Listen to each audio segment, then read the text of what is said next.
Isaías 64.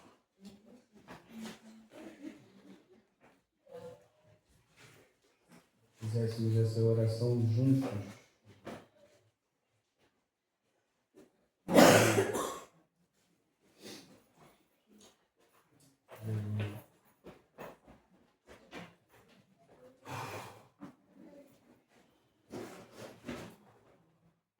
Amém? Isaías 64. Ó, se fendesses os céus e descesses, se os montes tremessem na tua presença, como quando o fogo inflama os gravetos, como quando faz ferver as águas, para fazeres notório o teu nome aos teus adversários, de sorte que as nações tremessem na tua presença. Quando fizeste coisas terríveis que não esperávamos, desceste, e os montes tremeram à tua presença. Porque desde a antiguidade não se ouviu, nem com os ouvidos se percebeu, nem com os olhos se viu um Deus além de ti, que trabalha para aquele que nele espera. Sais ao encontro daquele que com alegria pratica a justiça, daqueles que se lembram de ti nos teus caminhos. Eis que tiraste porque pecamos, por muito tempo temos pecado e havemos de ser salvos. Mas todos nós somos como o imundo, e todas as nossas justiças como trapo de imundícia. Todos nós murchamos como a folha, e as nossas iniquidades como um vento os arrebata. Já ninguém há que invoque o teu nome, que se desperte e te detenha. Porque escondes de nós o rosto e nos consomes por causa das nossas iniquidades. Mas agora, ó Senhor, tu és o nosso Pai, nós somos o barro, e tu o nosso oleiro, e todos nós obras das tuas mãos. Não te enfureças tanto, ó Senhor, nem perpetuamente te lembres das nossas iniquidades. Olha, pois, nós te pedimos, todos nós somos o teu povo. As tuas santas cidades tornaram-se deserto, Sião em ermo, Jerusalém está assolada. O nosso templo santo e glorioso em que nossos pais te louvavam foi queimado. Todas as nossas coisas preciosas se tornaram em ruínas. Conter-te-ias ainda, ó Senhor, sobre essas calamidades? Ficarás calado e nos afligirias sobremaneira? Amém, irmãos? Essa semana eu fiquei pensando nesse texto. Eu saí para a academia cedo e uns 3 dias seguidos eu li esse texto. Esse fogo, esse amor que o profeta escreve, esse texto, ele é muito forte. É quase como se ele estivesse suplicando ao Senhor: ó, se fendêssemos os céus, se fendesses os céus e descesses, se os montes tremessem na tua presença. É quase que como se o profeta tivesse saudade desse lugar, do temor do Senhor, do tremor do Senhor. Como quando o fogo inflama os gravetos, como quando faz ferver as águas para fazeres notório o teu nome aos teus adversários, de sorte que as nações tremessem na tua presença. E ele está falando de uma situação, ele está falando de um tempo em que não há ninguém, já não há ninguém que invoque o teu nome, que se desperte e te detenha. E ele faz uma lembrança a Deus. Ele faz uma lembrança à presença de Deus, ele faz uma lembrança ao coração de Deus. É quase como se ele estivesse suplicando e lembrando ao Senhor da sua essência. sais ao encontro daquele que com alegria pratica a justiça, daqueles que se lembram de ti nos seus caminhos. E ele faz uma confissão: eis que te iraste, porque pecamos. Por muito tempo temos pecado. E ele faz uma pergunta: e havemos de ser salvos? Mas todos nós somos como o imundo. Quando o santo temor de Deus, quando a presença de Deus se manifesta, não tem condições de a consciência humana permanecer de pé. Não tem. Tem um versículo, tem um vídeo curto do David Keelan, ele está numa entrevista, e aí ele fala, né? Quando ele vem, os corações se quebrantam. Quando ele vem, as mentes se curvam. Quando ele vem, os corações se derramam. É quase como se o profeta estivesse falando isso. Sedento de Deus, sedento do Senhor. Ó Senhor, se fendesses os céus e descesses, se os montes tremessem na tua presença. A gente lembra de quando o fogo inflamava os gravetos.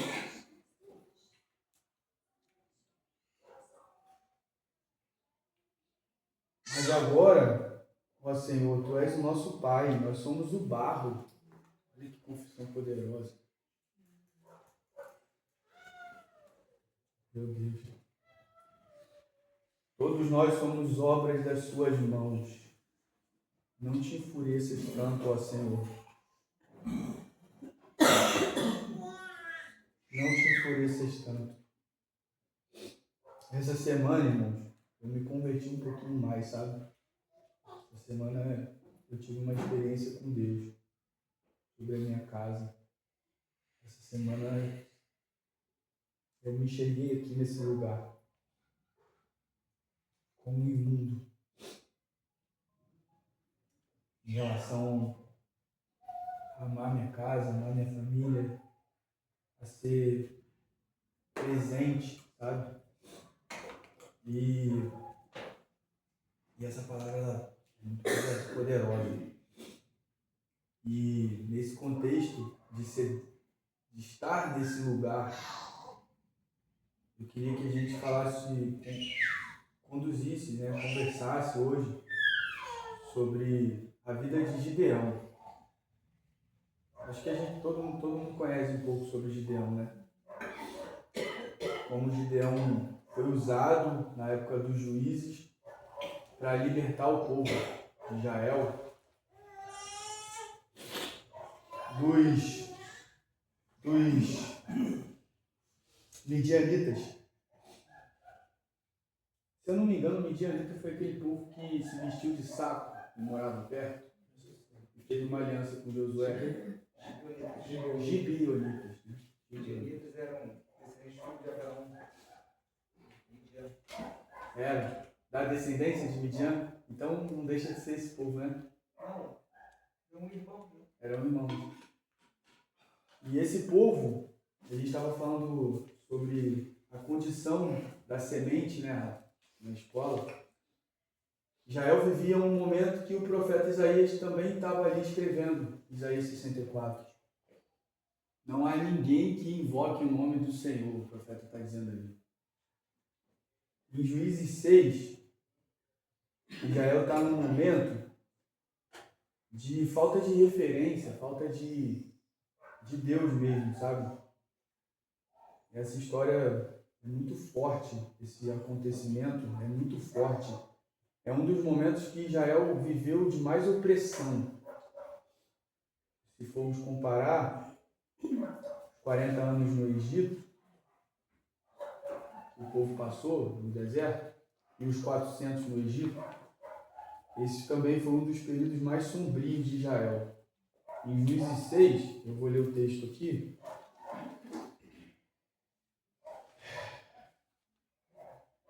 As circunstâncias desse povo Diz assim a palavra: fizeram os filhos de Israel o que era mal perante o Senhor. Por isso, o Senhor os entregou nas mãos dos midianitas por 7 anos.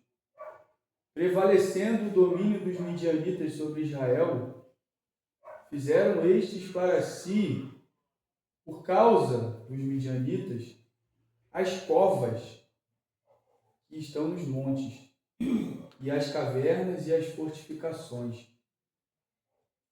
Porque cada vez que Israel semeava, estava falando da semente, né? Quando ela é roubada. E isso é muito forte, a palavra, quando a gente conversou na escola. Porque cada vez que Israel semeava, ele não estava colhendo, ele estava semeando. Semeava. Os midianitas e os amalequitas, como também os povos do Oriente, subiam contra ele. E contra ele se acampavam, destruindo os produtos da terra até a vizinhança de Gaza. E não deixavam Israel sustento algum. Nem ovelhas, nem bois, nem jumentos. Pois subiam com os seus gados e tendas e vinham como gafanhotos, em tanta multidão que não se podiam contar, nem a eles, nem aos seus camelos, e entravam na terra para destruir. Assim, Israel ficou muito debilitado com a presença dos midianitas. Assim como lá em Isaías 64, o profeta está ansiosamente clamando ao Senhor: ó, se fendesses os céus, ó, se descesses e os montes tremessem na tua presença, como quando o graveto pega fogo. Assim Israel ficou muito debilitado com a presença dos midianitas. Então os filhos de Israel clamavam ao Senhor. E tendo os filhos de Israel clamado ao Senhor por causa dos midianitas, como o profeta Isaías clamou ao Senhor, o Senhor lhe enviou um profeta, que lhes disse: assim diz o Senhor, o Deus de Israel, eu é que vos fiz subir do Egito e vos tirei da casa da servidão. Vos livrei da mão dos egípcios e da mão de todos quanto vos oprimiam. E os expulsei de diante de vós e vos dei a sua terra.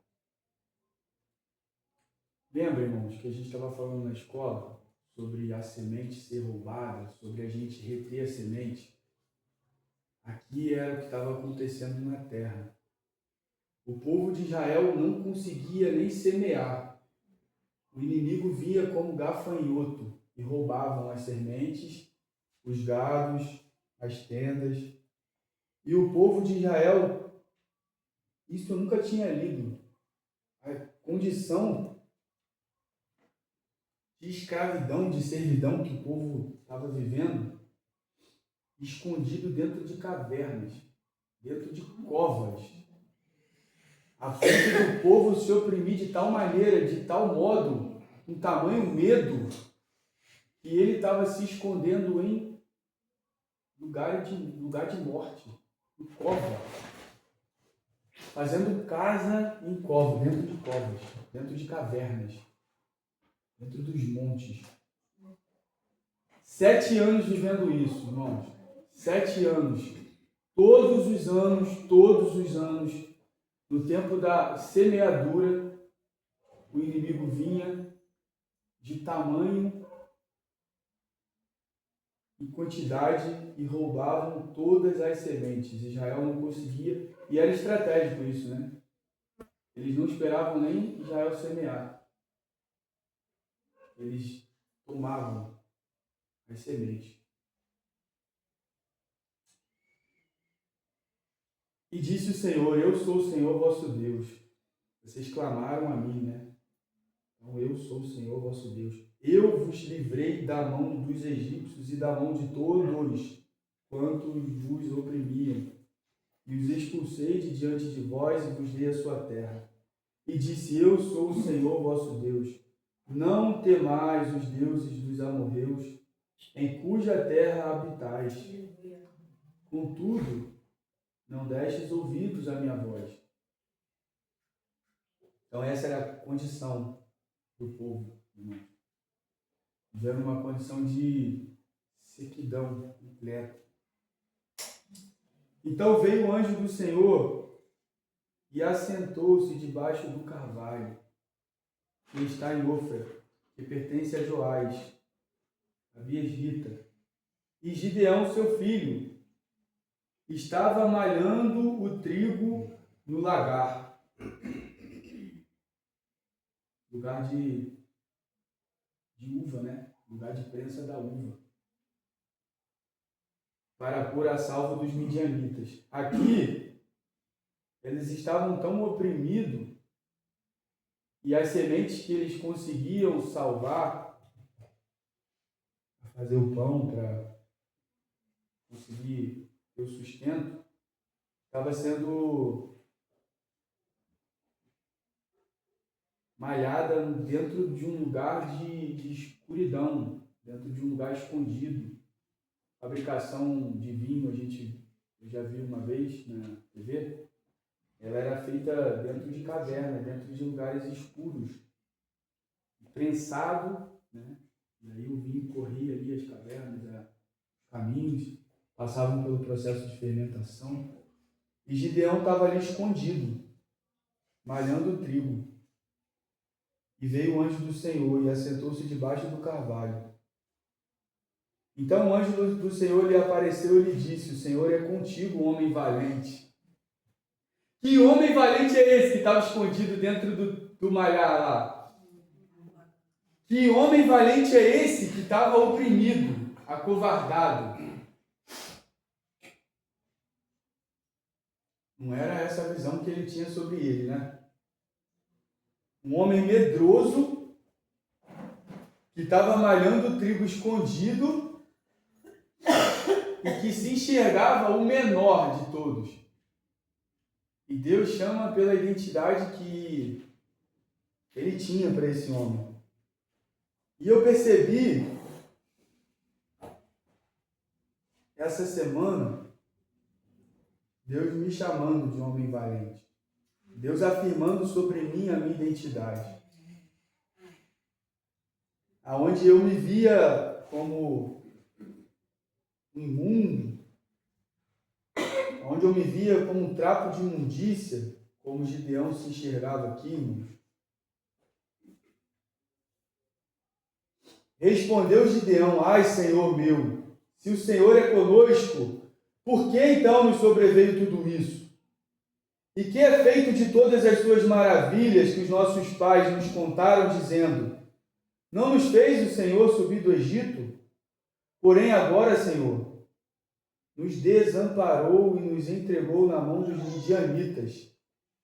Então se virou o Senhor para ele e disse, vai nessa tua força e livra Israel da mão dos midianitas. Que força, irmãos! Que força! Que força aqui que tinha Gideão?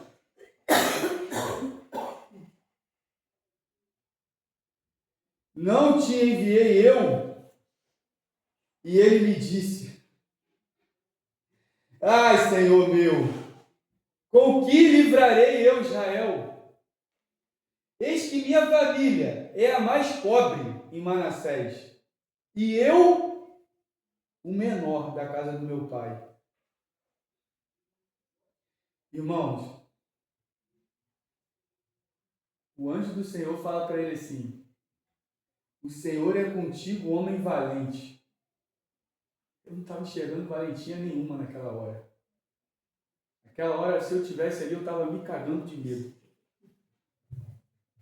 Eu estava escondido, oprimido, com a única semente que eu tinha guardada para tentar salvar a minha casa. malhando o trigo dentro da escuridão e da caverna. Aí vem um homem de Deus e fala: vai nessa tua força, homem valente. Eu não entendo às vezes o agir de Deus, irmãos. Coração mesmo. Estou confessando o meu pecado. Às vezes Deus ele gosta de brincar com a gente. Ele fala, né, que ele faz do fraco,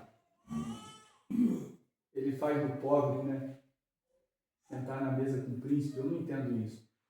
E é nessa condição que Gideão estava. E aí ele começa a fazer prova de Deus. Se agora eu achei mercê diante dos teus olhos, me dá um sinal de que o Senhor é comigo e que é o Senhor que me falas.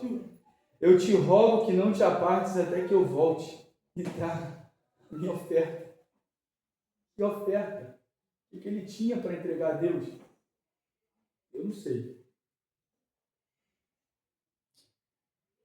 E a deponha perante ti, respondeu ele. Olha a paciência do anjo.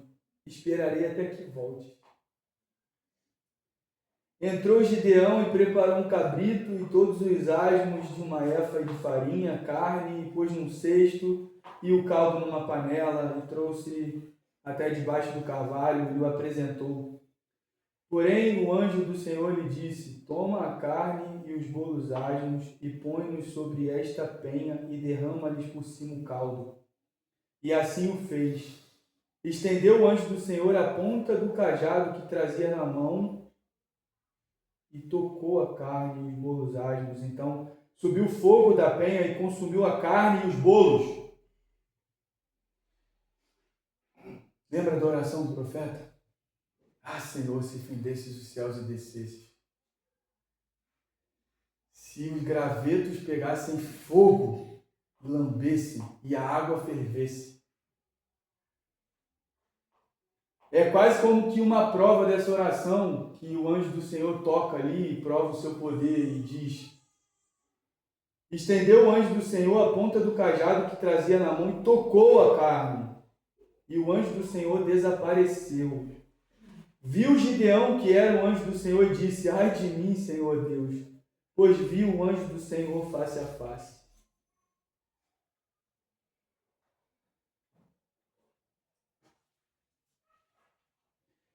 Porém o Senhor lhe disse: Pai seja contigo, não temas, não morrerás. Então Gideão edificou ali um altar ao Senhor e lhe chamou de O Senhor é a paz, irmãos. O Senhor é a paz. O povo de Israel estava vivendo uma desgraça, um opróbrio, uma penumbra, uma opressão, não tinha semente para semear, não tinha o que fazer. E Gideão ele faz um altar e chama de O Senhor é a paz. Dentro da turbulência, o Senhor é a paz.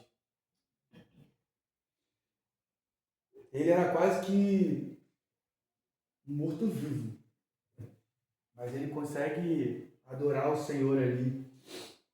O chamado dele e a identidade dele em Deus era completamente oposto às circunstâncias que ele vivia, irmão. É 180 graus. É 180 graus aquilo que ele estava vivendo. Era o caminho oposto do que ele estava sentindo, percebendo, caminhando. Sabe? Como é que ele conseguiu pegar tudo o que ele tinha e construir um altar? Como é que ele pega todas as sementes dele e entrega ao Senhor? Não sei se era a última refeição, mas pelo que a palavra fala, os midianitas levavam os gados, os midianitas tomavam os camelos, os midianitas roubavam até as tendas, como gafanhotos. Entravam na terra para destruir tudo. Tudo. Nada ficava de pé. Naquela mesma noite, naquele mesmo dia, naquele mesmo momento, depois que Gideão é tocado pelo poder de Deus e ele transforma a sua identidade, de um homem medroso que malhava o trigo escondido, que se enxergava o menor e era o mais desprezado da sua casa. A gente conhece muitas histórias assim. A gente vê quando o rei Davi ele é consagrado rei, ele era o último dos irmãos e nem na casa ele se encontrava quando o profeta Samuel unge ele como rei. Não tem mais nenhum filho aí, não é possível. Já foram 6 filhos e até agora eu não senti o chamado de Deus. Ah, não. Tem um lá que está lá cuidando das minhas ovelhas. Manda chamar ele. Ele não tinha nem o prestígio de comer à mesa. Aqui também Gideão tem essa identidade. É o menor da sua casa e tinha a atividade mais desprezada de todas. É curioso como Deus trabalha, irmãos. No momento de maior crise, no momento de maior opróbrio, no momento de maior vergonha, de maior sentimento de incapacidade, no momento em que ele se sente menos preparado possível, Deus chama ele de homem valente, vai nessa tua força e liberta o meu povo. Irmãos, se a gente está falando de fazer obras maiores que a de Cristo, como a gente tem esse tema esse ano, como que constantemente a gente se sente assim, incapacitado? Como Cristo chamou seus discípulos, cada um ele chamou pelo olhar que ele enxergava, não pelo que eles eram, não pelo que eles faziam, não pelas suas habilidades, não pelas suas características. Era pelo propósito que Deus tinha para a vida deles. Aqui também, nessa circunstância, é um grande ensinamento da gente também transformar o nosso opróbrio e colocar diante de Deus e se posicionar no nosso chamado. A única coisa que Gideão fez aqui, irmãos, foi obedecer à voz e ao propósito de Deus e a entregar tudo que ele tinha ao Senhor. E a mudança, naquele mesmo dia, olha isso, irmãos, naquele mesmo dia, Gideão passou a ser chamado Jerubbaal. Naquele mesmo dia, esse homem covarde, esse homem medroso que se escondia, derruba o altar de Baal. Naquele mesmo dia, à noite, ele reúne algumas pessoas e derruba o altar de adoração ao Deus estranho daquela terra. E naquele mesmo dia, Gideão passou a ser chamado Jerubbaal, porque foi dito: Baal contenda contra ele, pois ele derrubou o seu altar. De um homem medroso, de um homem que era visto como o menor da sua casa, abraçou a identidade que Deus tinha para ele e fez obras muito grandes. Porque ele ouviu do Senhor: o Senhor é contigo, homem valente. O chamado de Gideão e o propósito e as obras que Deus tinha escrito para a vida dele, eu creio que tem a ver com essa oração do profeta Isaías, irmãos. Tem a ver com essa fome de Deus, tem a ver com esse lugar de entrega às sementes, de rendição ao Senhor, de mudança de mentalidade, sabe? E Deus seleciona esse exército para Gideão. Deus fala: vai nessa tua força e liberta o meu povo. A única coisa que Gideão fez foi acreditar, ele só tinha isso também. Acredito que naquela circunstância e naquele momento, quando ele escuta o chamado de Deus, nessa crise, nesse momento de crise, a única coisa que ele tinha era acreditar realmente.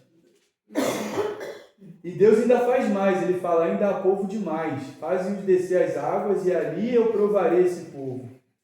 Aquele de quem eu disser: este irá contigo, esse contigo irá. Porém, todo aquele de quem eu disser, este não irá contigo, esse não irá. Versículo 4 do capítulo 7 de Juízes. Fez Gideão, versículo 5, descer os homens às águas, então o Senhor lhe disse, todo que lamber água com a língua, como faz o cão, esse porás à parte. Como também todo aquele que se abaixar de joelhos e a beber. Foi o número dos que lamberam, levando a mão à boca, 300 homens. 300 homens. E todo o restante do povo se abaixou de joelhos a beber a água. Então disse o Senhor a Gideão, com estes 300 homens que lamberam a água, eu vos livrarei, e entregarei os midianitas nas tuas mãos, pelo que a outra gente toda que se retire, cada um para o seu lugar. Irmãos, eu imagino um momento que Gideão estava se valendo de uma motivação, de um chamado de Deus, de ter talvez a experiência do que Deus fez com o povo de Israel, as guerras que eles guerrearam, a terra que eles conquistaram, o exército que Deus levantou com Josué. O povo era numeroso e Deus os levou às vitórias. E ali o povo não tinha nem semente para semear. O povo estava tão debilitado, tão frágil, que eles se entregavam e se escondiam para dentro das cavernas e deixavam os midianitas invadir a terra e tomar tudo. O povo não tinha nem capacidade de reação. Estava tão entregue, tão perdido que... Mas Deus queria trabalhar, irmãos, na identidade distorcida desse povo. Deus queria realmente fazer com que esse povo tivesse uma referência de Deus. E era uma geração que tinha perdido esse chamado. Eu, como na minha identidade, também me sinto assim muitas vezes. A minha história é de falta de paternidade, falta de referência de pai. A minha história é realmente com muitas falhas. E eu as reproduzi na minha vida com toda a omissão, com toda a covardia que eu recebi do meu pai. Isso é um relato real, tá, irmãos? Eu sempre quis provar para todo mundo que eu era alguém que ia fazer acontecer, que a minha história ia responder ao abandono, à identidade que eu não tive. E durante esses 14 anos de casado com Gisele, eu fui um pai ausente, eu fui um marido ausente. Eu tive uma estrutura de identidade, de paternidade que foi reflexo e reprodução desse lugar. Estou contando a minha história aqui para vocês e vai fazer sentido com a história de Gideão. E nessa semana ela falou comigo. Gisele me chamou e falou isso para mim. E ela estava cansada da minha omissão como homem dentro de casa. E eu não me enxergava assim. Eu achava que eu cumpria meu papel de homem, de provedor da casa, sabe? Eu achava que eu estava cumprindo com a minha identidade. E é muito bom poder confessar isso para vocês, irmãos. É muito bom poder trazer a palavra rema, viva. Porque assim como Gideão, nesse momento de crise que eu me encontrei nessa semana, Deus falou comigo. Eu era um homem cheio de feridas, mazelas, argumentações e justificativas, mas eu fiz uma oração com Gisele e falei, eu nunca mais vou ser um homem omisso. Eu nunca mais vou deixar de ser um homem segundo o coração de Deus, um homem que vai preencher e ser um pai, e ser um marido de verdade. E eu me vi nesse lugar de crise, como Gideão, oprimido, debilitado. Nesse pior momento, sabe, que eu fui confrontado como homem, Deus falou comigo, o Senhor é contigo, homem valente. O Senhor é contigo. Eu tenho um chamado para você. Eu estou compartilhando isso, irmão, de coração muito aberto, sabe? De peito muito aberto, muito feliz de estar vivendo isso. ter a coragem de colocar isso para fora, sabe? Contar com a igreja também em oração, para que eu consiga continuar honrando a minha casa.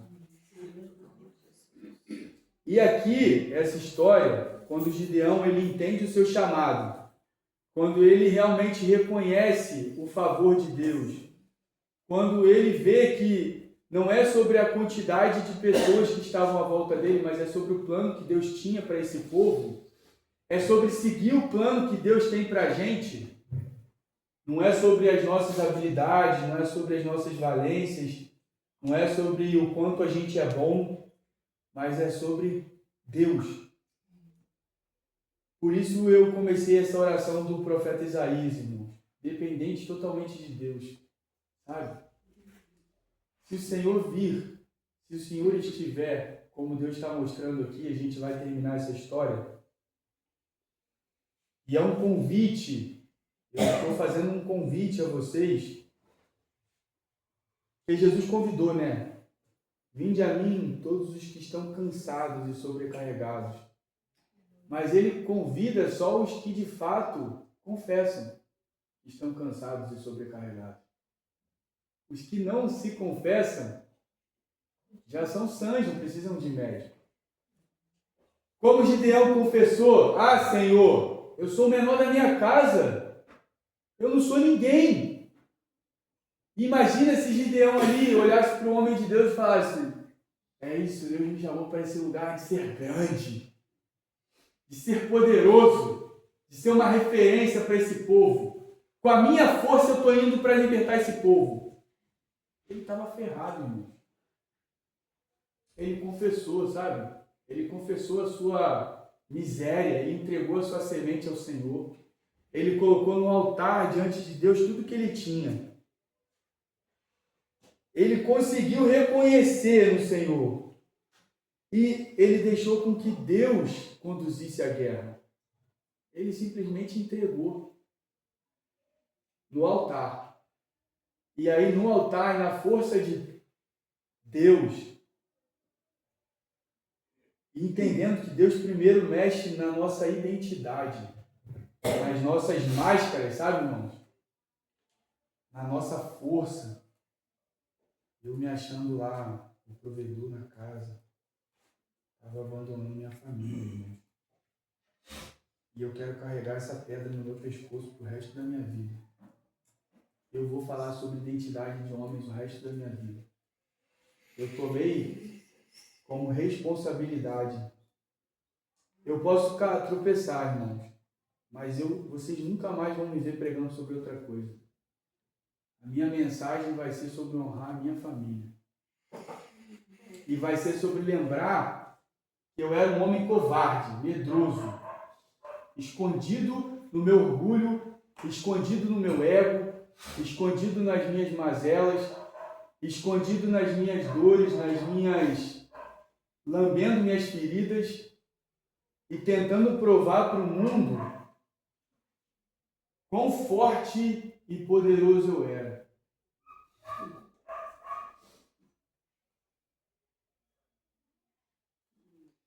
E o versículo mais importante dessa contextualização aqui toda que eu estou fazendo, na verdade, obrigado pela oportunidade de eu mostrar quem eu sou, da miséria que eu sou.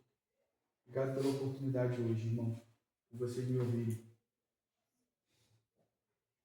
No versículo 15 de Juízes 7, tendo ouvido Gideão contar o sonho e o seu significado que os inimigos tinham sonhado no arraiar, o contexto do texto é esse.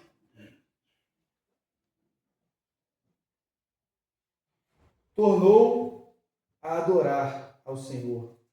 E tornou ao arraial de Israel e disse: levantai-vos, porque o Senhor entregou o arraial dos midianitas nas vossas mãos. Então repartiu os 300 homens em 3 companhias e deu-lhes a cada um nas suas mãos trombetas, cântaros vazios com tochas. E ele disse, olha o que ele disse para eles: Um homem covarde, medroso, que se escondia. Olha o que ele disse para o seu exército poderoso, 300 homens. 300 homens é isso aqui mais ou menos 6 vezes. Não enche nem esse lugar. Aqui.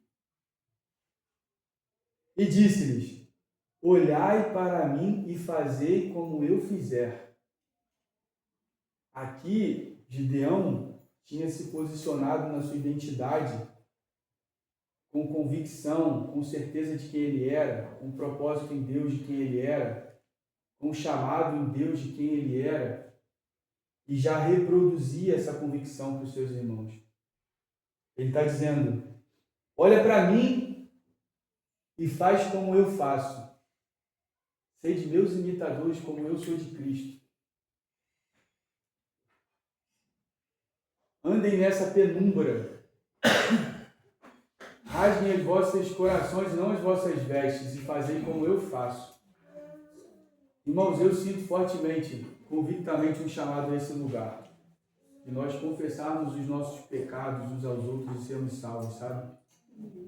Eu sinto que essa é a nossa salvação como corpo de Cristo. Assim como os gibeonitas, assim como Gideão fez.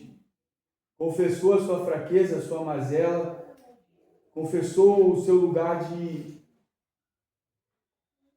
miséria. Eu não sou bom, eu não sou isso que olhando para esse desafio, eu não tenho essa capacidade. Mas ele diz: olhai para mim e fazei como eu fizer. E chegando nas imediações do arraial, como fizer eu, assim farei. Quando eu tocar a trombeta, e todos os que comigo estiverem, então vós também tocareis a vossa ao redor de todo o arraial, e dizeis: pelo Senhor e por Gideão. Chegou, pois, Gideão e os 100 homens que com ele iam às imediações do arraial e ao princípio da vigília média, havendo-se pouco tempo antes de trocar as guardas, tocaram as trombetas e quebraram os cântaros que traziam nas mãos. Assim tocaram as três companhias as trombetas e despedaçaram os cântaros. E seguravam a mão esquerda as tochas e na mão direita as trombetas que tocavam e exclamaram: espada pelo Senhor e por Gideão. E permaneceu cada um ali no seu lugar do arraial, que todo deitou a correr e a gritar e a fugir. E ao soar das 300 trombetas, o Senhor tomou a espada de um contra o outro, e isto em todo o arraial, que fugiu rumo a Zererá. Irmãos, a conclusão desse texto é que homens que se posicionaram, que confessaram suas fraquezas, que dependeram de Deus, que entregaram seus corações, Deus construiu neles uma identidade nova, Deus mudou seus nomes. Sabe? Eu não sei quanto tempo, se você estiver vivendo isso, seu deserto, sua opróbrio, sua miséria, hoje eu creio que é um chamado a entregar isso. Hoje é um chamado a abrir o coração. Hoje é um chamado a arrependimento. Hoje é um chamado como corpo de Cristo a nós confessarmos as nossas mazelas e as nossas fraquezas. Hoje é um chamado a gente tirar as máscaras. Porque é nesse lugar que Deus vai agir, é nesse lugar que Ele vai fazer a guerra ser vencida. É nesse lugar que Ele vai libertar o povo. Não tem outro lugar. Tem outro lugar, irmão?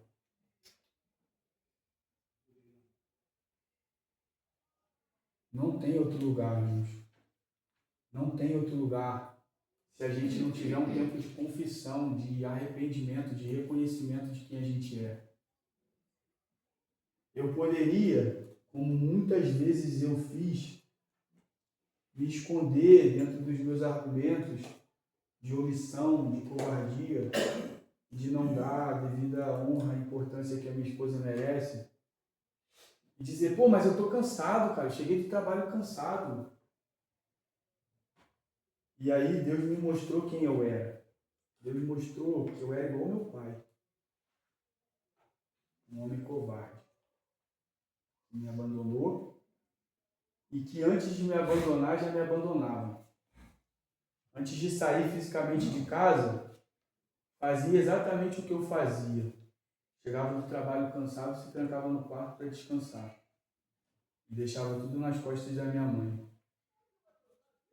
E eu argumentava que o meu trabalho era muito pesado, porque ele era muito importante. E era o que provia a nossa casa. E me escondia dentro dessa desculpa, né, Zé? Me perdoa mais uma vez. Me perdoa mais uma vez pela minha covardia. Irmãos, façam como eu fiz.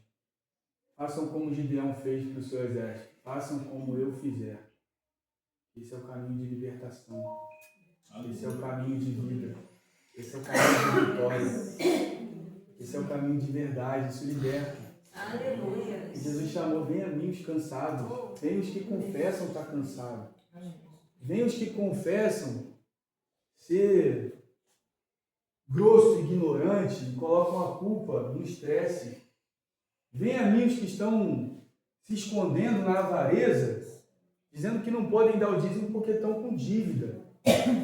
Pesado isso, né? Venha a mim os que estão desorganizados e jogam a responsabilidade na dificuldade da vida. Venha a mim os que não se posicionam, não procuram trabalho e ficam chorando para os irmãos que estão passando necessidade. Venha a mim os que se escondem na pornografia. Venha a mim os que mentem, os que fofocam, os que fazem do Evangelho uma vergonha. E eu queria terminar lendo esse texto de Isaías 64, irmãos. De novo. Vamos voltar aí. Ó, se fendesses os céus e descesses, se os montes tremessem na sua presença, como quando o fogo inflama os gravetos, como quando faz ferver as águas, para fazeres notório o teu nome aos teus adversários, de sorte que as nações tremessem na tua presença. Quando fizesse essas coisas terríveis que não esperávamos, desceste, e os montes tremeram à tua presença. Porque desde a antiguidade não se ouviu, nem com ouvidos se percebeu, nem com os olhos se viu Deus além de ti, que trabalha para aquele que nele espera.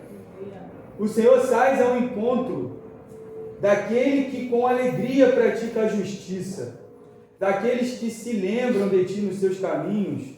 Eis que te iraste, porque nós pecamos, a culpa é nossa. Eis que o Senhor se virou as costas, porque é nossa responsabilidade, irmãos. Porque é a gente que está deixando ele distante de nós. Ele fala, eu tenho meus braços estendidos, mas são os vossos pecados que fazem um muro entre nós.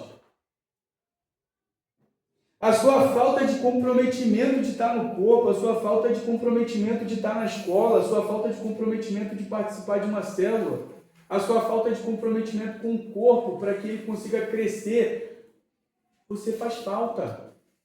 Você é importante e responsável nesse lugar. Você faz falta. A sua ausência é uma dor aqui, é um pecado que não deixa o corpo crescer junto. A falta de crescimento é nossa responsabilidade, irmãos. São as nossas ausências, omissões, desculpas e justificativas que enfraquecem o corpo. E hoje a gente tem uma escolha, irmãos, de ter um tempo de confissão, de ter um tempo de posicionamento, de ter um tempo de verdade, de tirar a máscara e falar, realmente, eu estou dando desculpa. Realmente, a culpa é minha. Realmente, eu sou responsável porque eu coloco os meus interesses na frente, o meu conforto na frente, os meus compromissos na frente. Sou eu que coloco na frente as minhas escolhas, a culpa é minha. Eu não é, irmãos?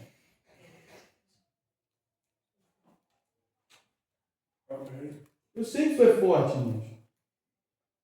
E eu me incluo nisso.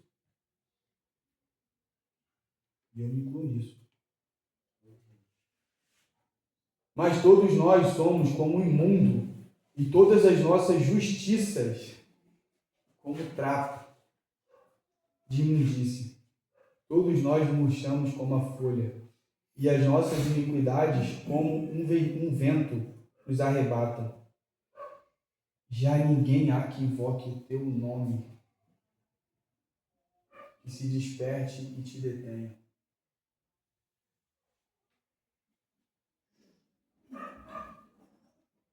Mas agora, Senhor, Tu és o nosso Pai. Nós somos o barro. Nós somos o barro, irmão.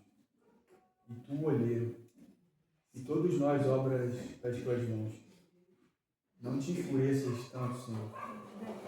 Nem perpetuamente lembres das nossas iniquidades. Olha, pois, nós te pedimos. Todos nós aqui somos o Teu povo. Amém? Amém. Amém. Amém.